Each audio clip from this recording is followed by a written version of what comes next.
Assalamualaikum warahmatullahi wabarakatuh. Alhamdulillahilladzi ja'ala ahadisan nabil mustafa fil ihtida'i misla nujum. Syahadu an la ilaha illallah wa anna sayyidana muhammadar rasuluhul ladzi a'tahu asraral ulum. Wassalatu wassalamu ala afdali khalqihi sayyidina Muhammadanil mab'usi bil mu'sisat wa ala alihi masabihi dilalat wa ashabihi ansumil hidayat. Qala Allah ta'ala fi kitabil karim, a'udzu billahi minasy syaithanir rajim. Bismillahirrahmanirrahim. Walau anna Qur'anan suyirat bihil jibal au kutingat bihil ardo au kulima bihil mauta balillahi amru jami'nya. Qala rabbi israh li sadri wa yassir li amri wa hlul 'uqdatam min lisani yafqahu qawli, amma ba'du. Pada saudaraku sekalian, pemirsa dimanapun Anda berada, yang selalu dirahmati Allah dan semoga selalu dimuliakan oleh Allah. Di sini kita berjumpa lagi, lama kita tak berjumpa. Semoga kita semua selalu dalam lindungan dan rahmat dari Allah.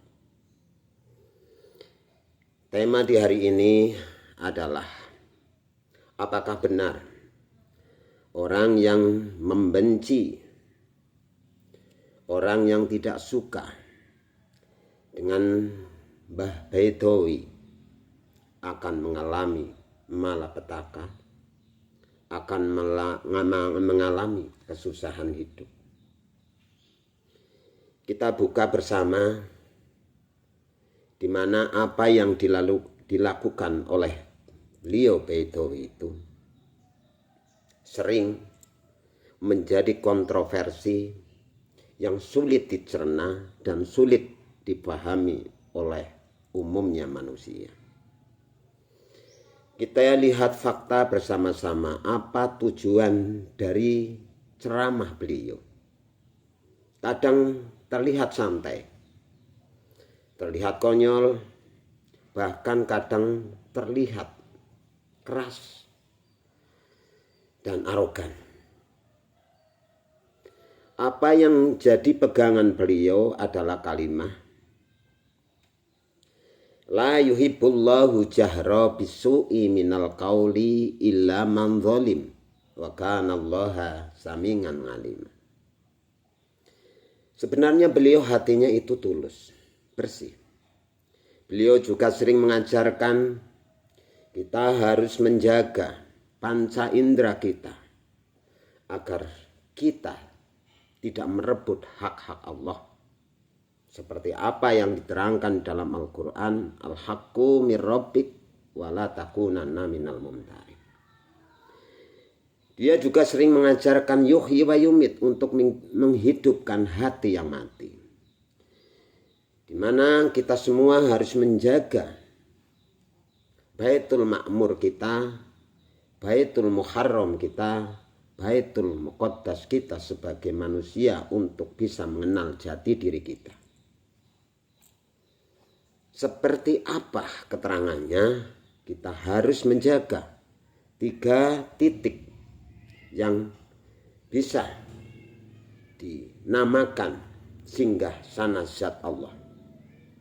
Yaitu kita harus menjaga Baitul Ma'mur yang bertempat di dalam pikiran kita,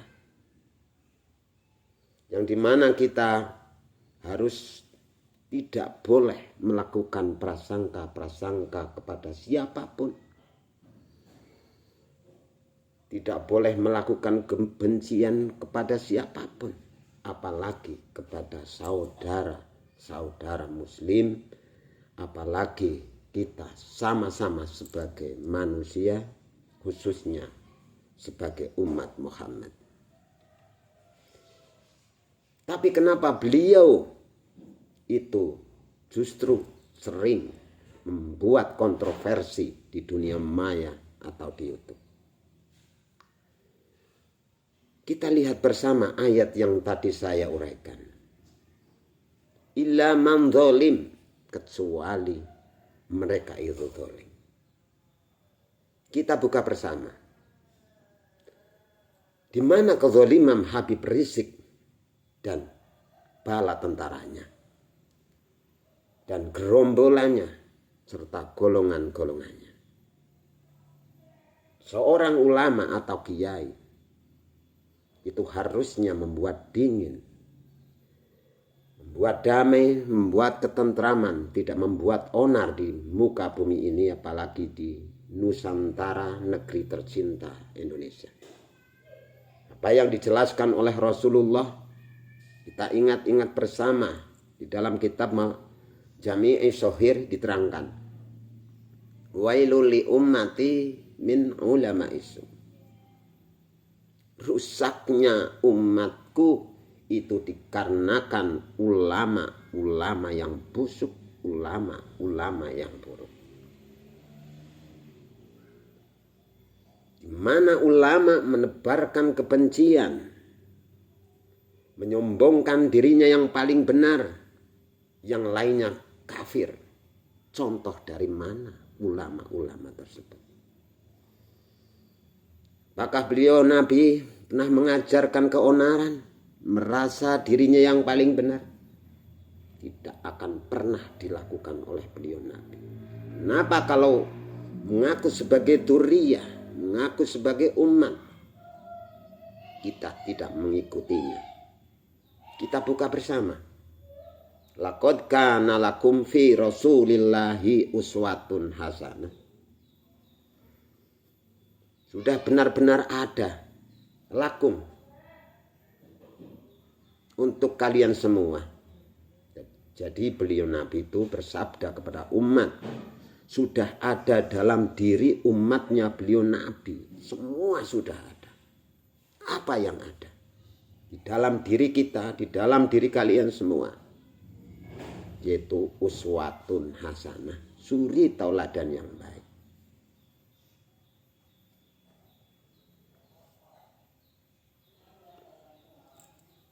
Laqad kana lakum fi Rasulillahi uswatun hasanah, sudah ada. Kenapa kita tidak mencontohnya? Potensi untuk hebat di dalam diri kita itu semua ada. Asal titik 3. Sehingga sana zat Allah, di mana Allah itu suci, kita harus membersihkan alam pikir kita dari kebencian, dari prasangka-prasangka. Agar apa? Agar doa kita itu tidak ditolak oleh Allah, karena bersihnya pikiran kita adalah murninya hidup yang sejati, agar kita hidup dalam kedamaian dan ketentraman. Yang kedua, kita harus menjaga Baitul Muharram yang bertempat di dalam hati kita. Sudahkah hati kita tidak ada penyakit sedikit pun yang menjadi tolak ukur ditolaknya doa-doa kita kepada Allah? Kita teliti. Apakah penghalang yang ada di dalam hati kita itu? Yaitu dengki, sombong, hasut, iri, dengki, adu-adu, hibah, merasa benar. Itulah penyakit hati dalam diri kita. Apa mereka golongan sudrun itu sudah merasa hatinya bersih? Kenapa kalau hatinya bersih senang berdemo, senang membuat keonaran, buat bingung bangsa Indonesia, khususnya umat Islam. Orang Hindu, Kristen melihatnya pastilah muak, pastilah tidak suka, karena perbuatan-perbuatan itu menyimpang dari aturan-aturan Allah dan aturan Rasulullah. Wala yahkum bima anzalallah faulaika humuz zalimun. orang yang mengajari, menghukumi, tidak ada dasar-dasar aturan dari Allah dan Rasulullah, maka sesungguhnya mereka itu zalim. Apakah yang mereka lakukan tidak menyimpang dari aturannya Rasulullah? Karena Rasulullah itu lintalahum, menyampaikan dengan lemah lembut, tidak pernah meremehkan yang lainnya, tidak pernah mencontohi merasa benar sendiri. Dia juga tidak suka membuat keonaran. Apakah itu tidak menyimpang dengan aturan-aturan hadis dan apa yang diturunkan oleh Allah? Apakah mereka tidak zalim? Itulah alasan Mbah Baidawi mengapa keras kepada mereka. Ila man zalim la yuhibbullah. Allah itu memang tidak suka dengan suara yang keras, suara yang buruk, suara yang jelek, seolah-olah menghina, mencaci maki, omongan yang tak pantas diucapkan. Memang tidak boleh, Allah memang tidak suka. Tapi illa man zalim, karena mereka zalim, maka Allah memberitakan, boleh, berilah suara-suara yang lantang, suara-suara yang membuat mereka itu jerah. Nah, dengan suara yang halus tidak mungkin didengarkan. Apalagi suara kasar yang seperti itu belum tentu didengarkan. Itulah alasannya mengapa Mbah Baidawi keras kepada mereka-mereka. Yang kedua dan yang ketiga, kita harus menjaga Baitul Muqaddas, yaitu syahwat kita, keinginan kita, keinginan yang untuk membesarkan diri sendiri, menyalahkan orang lain. Kita yang paling hebat, kita yang paling mulia, kita yang paling pandai, kitalah yang hak. Itulah contoh-contoh manusia yang dimana kemasukan sifat iblis dan setan, tapi mereka merasa benar bahwa dia itu dari malaikat. Hidayah atau apa yang disampaikan, berkeyakinan itu dasar-dasarnya dari Allah dan Rasulullah, tapi tidak membandingkan ayat-ayat yang lainnya bahwasanya beliau Nabi tidak pernah memberi contoh hal-hal yang seperti itu. Yang kedua, tujuan Mbah Baidawi melihat Indonesia itu selalu berbhinneka tunggal ika, bersatu padu menjunjung tinggi harkat dan martabat bangsa Indonesia. Makanya beliau bersikukuh menjadi pasukan yang tidak ada pamrih, menjadi pahlawan yang tidak ingin dikenal. Dan saya tahu apa tujuan Mbah Baidawi, di mana sering mengusik dunia, negara-negara lain mengirim pasukan langit dengan doa-doa rahasia atau doa-doa khusus. Maka oleh sebab itu kita bisa memberi pengertian pada diri kita sendiri, apa alasannya kita membenci, dan apakah benar orang yang membenci beliau itu kehidupannya akan morak-marik. Saya akan bercerita tentang kebenaran atau fakta yang terjadi dengan apa yang saya lihat. Di sini pernah atau sering kejadian, karena memang hak dari Gus Baidawi itu tujuannya adalah menyingkirkan keangkara murkaan, kesombongan, kehasutan. Orang-orang yang mengaku benar sendiri, dia paling tidak suka. Dia ingin ulama-ulama itu bersatu. Jangan saling mengganggu, jangan merugikan orang yang lainnya. Karena yang jadi semboyan beliau, anfa'uhum khairun linnas. Baik-baiknya manusia adalah bermanfaat banyak bagi orang lain. Suatu ketika beliau itu dimusuhi, difitnah oleh tetangga. Bahkan tidak sedikit orang yang membenci karena tidak paham sepak terjang beliau yang dilihat di mata, padahal sering menipu manusia. Dari peristiwa yang terjadi, beliau itu dibenci dan difitnah. Tapi kenyataannya, apakah itu suatu kebenaran? Apakah itu suatu karma? Orang yang membencinya hidupnya morak-marik. Yang tidak celaka ada aja. Yang cerai, yang bangkrut, yang usahanya gagal, dan yang sakit, bahkan sampai mengalami banyak kematian. Kalau kita telusuri, kalau kita rasakan, atau kita pahami dengan ayat-ayatnya Allah, kebencian adalah suatu penyakit hati yang akan menjadikan hati kita itu mati. Yaitu kebencian yang tidak beralasan. Manusia boleh benci, tapi membenci dengan sifat-sifat yang buruk, sifat-sifat yang tidak baik, itu boleh kita membenci. Tapi kalau kita membenci dengan orang-orang yang berjuang di jalan Allah, apakah pantas Allah membiarkan mereka hidup dengan enak? Secara nalar tidak mungkin.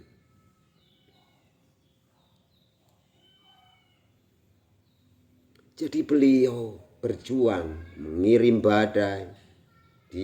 Beliau memang itu sosok manusia yang punya hubungan dekat dengan pasukan-pasukan langit. Ayat-ayat yang digunakan sering berkaitan dengan perjalanan beliau Nabi Musa alaihissalam. Kalau tidak percaya bahwasanya orang yang membenci beliau akan terkena karma atau malapetaka, silahkan dicoba, diuji. Nanti kalau tidak terjadi apa-apa, hidupnya susah, mencari uang susah, apapun yang terjadi sesuai dengan kelakuannya manusia masing-masing. Nanti boleh WA kepada saya. Tapi alangkah baiknya kita dukung Gus Baidawi atau Mbah Baidawi untuk mengajak pasukan langit membantai keangkara murkaan di bumi pertiwi ini, apalagi yang mau merusak NKRI, apalagi suatu golongan orang yang senang mengkafir-kafirkan orang lain, yang merasa paling benar, merasa paling punya hak. Itu tidak ada sedikit pun dari contoh beliau Nabi besar Muhammad Sallallahu Alaihi Wasallam. Karena apa? Kita buka bersama Tabuz Zami Isohir. Ittaqu salatal alimi fa inna salatahu tukabkibuhu finna. Kita itu disuruh takut pada rusaknya ulama. Karena rusaknya ulama akan disungkurkannya oleh Allah di dalam api neraka. Kita itu disuruh memilih guru. Kita juga disuruh memilih kiai. Kenapa kita disuruh memilih kiai? Karena potret namanya aja yang kiai, tapi kelakuannya itu di luar kiai. Maka beliau Nabi itu berulang-ulang mengatakan, wailul li ummati min ulama isu. Rusaknya umatku itu dikarenakan ulama-ulama yang buruk. Maka oleh sebab itu kita lebih baik mengkaji diri kita untuk hidup damai, hidup tentram. Karena hidup itu sebenarnya sangat mudah, sangat indah. Hidup bahagia itu sangatlah mudah. Apabila kita bisa menjaga 3 titik singgasana zat Allah, maka kita menjadi orang-orang yang benar-benar terpilih dan bahagia dunia akhirat. Karena apa? Di dalam diri kita itu tidak ada sedikit pun penyakit hati, tidak ada sedikit pun penyakit pikiran, dan tidak ada sedikit pun penyakit syahwat. Jadi tiga singgasana zat Allah itu harus kita jaga. Baitul Ma'mur, Baitul Muharram, Baitul Muqaddas. Apabila alam pikiran kita itu lepas dari prasangka-prasangka buruk, dari kebencian-kebencian yang muncul dari pikiran, pastilah pikiran kita akan bening dan jernih menilai manusia.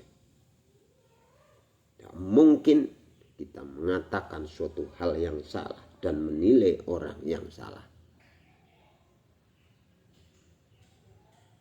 Yang kedua, yaitu menjaga Baitul Muharram. Kita harus menjaga hati kita agar tidak kemasukan suatu penyakit yang akan membuat hijab doa kita tidak diterima di sisi Allah. Buanglah dengki, drengki, adu-adu, sombong, hasud, dan penyakit-penyakit lainnya. Yang ketiga yaitu syahwat, keinginan yang merusak, keinginan yang menjadikan beban hidup. Maka oleh itu kita harus kembali kepada Shiratal Mustaqim, yang dimana beliau Nabi besar Muhammad SAW terkenal di seluruh dunia, dan pertama kali diangkat Nabi itu karena diawali, dioperasi hatinya dari sifat-sifat yang tidak baik.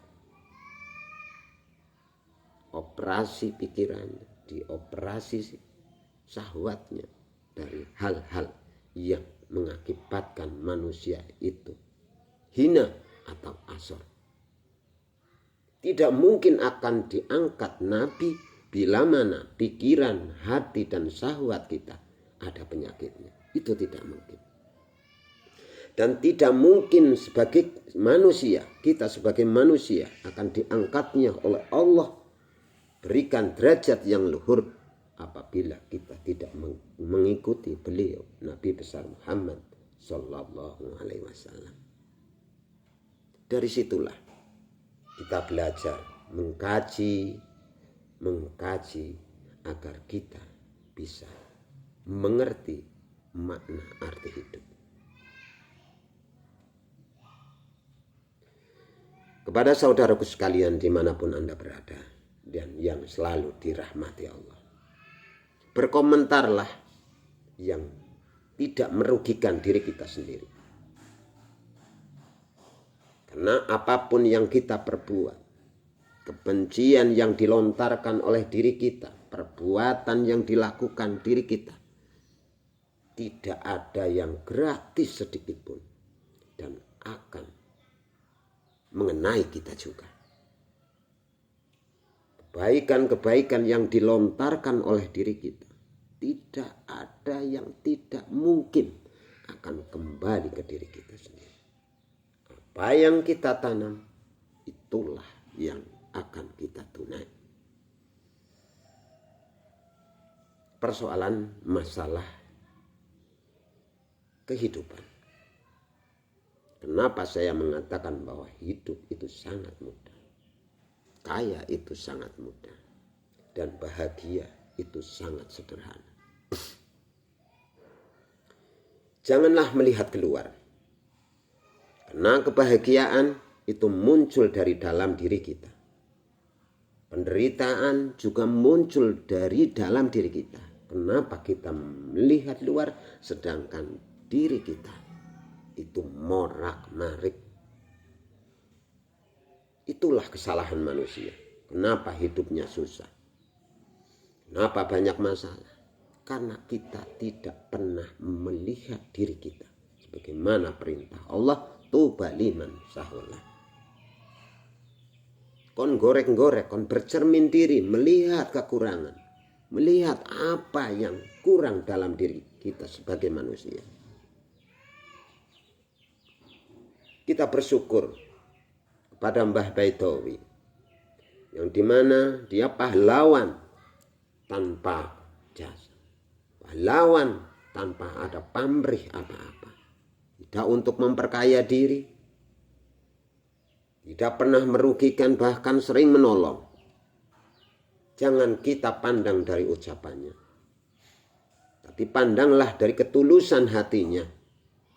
Sosok Mbah Baitowi adalah sosok yang langka.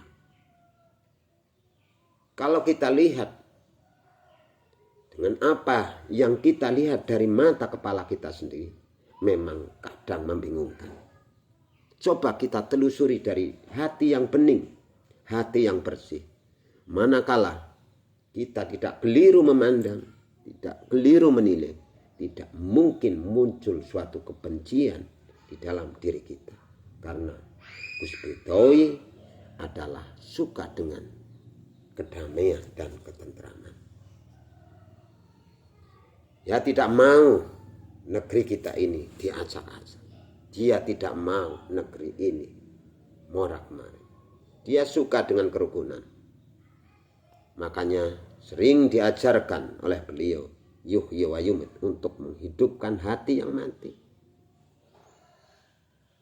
untuk menjadikan kita menjadi ummatan wahidan, umat yang satu. Banyak yang dikaji beliau dari tingkatan syariat, torekot, hakikat, dan makrifat. Beliau senang mengambil alur, yaitu dengan alat jurmiyah atau amil, yang dimana bisa mengerti jalan tujuan dari apa yang disampaikan oleh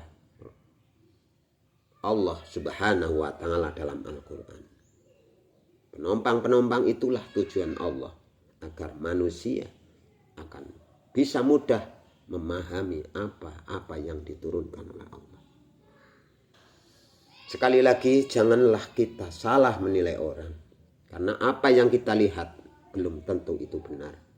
Apa yang kita dengar belum tentu itu benar.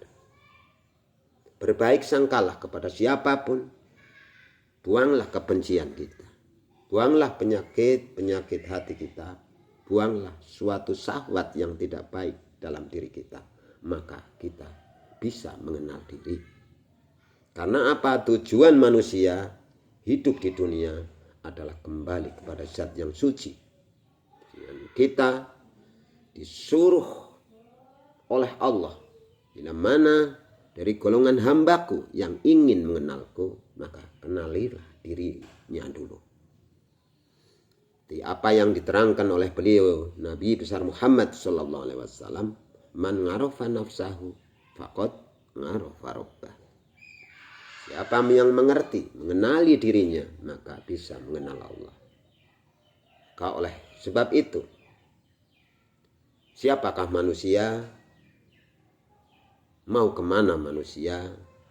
Untuk apa manusia dilahirkan? Dan hendak kemana manusia setelah dilahirkan, setelah hidup di dunia ini? Maka oleh sebab itu, kita jawab dengan mengkaji diri, yang dimana di dalam diri manusia apa-apa itu sudah ada.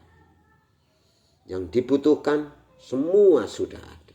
Kenapa kita harus bingung? Kenapa kita harus risau?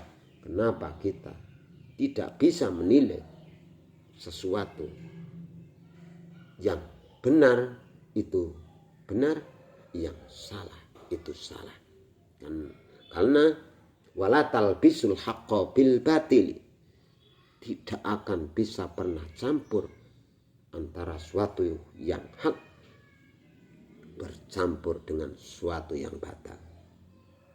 Dari awal hingga akhir saya mohon maaf yang sebesar-besarnya. Mohon bantuannya subscribe, share, dan komen. Berbuatlah yang baik, karena kebaikan akan kembali kepada diri kita. Kalau ingin berbuat buruk, silahkan mencoba. Apakah benar-benar keburukan itu akan menimpa diri kita atau kalian? Pandai-pandailah memilih agar kita menjadi orang yang selamat fitini wa dunya hatal akhirah, teguh rahayu selamat. Dari saya, kalau banyak kesalahan, ada kata-kata yang kurang berkenan dan kurang enak didengar, dari itu kesalahan dari pribadi saya. Kebenaran hanyalah milik Allah. Usikum nafsi bitaqwallah, wallahu muwaffiq ila aqwamit thoriq. Wassalamualaikum warahmatullahi wabarakatuh.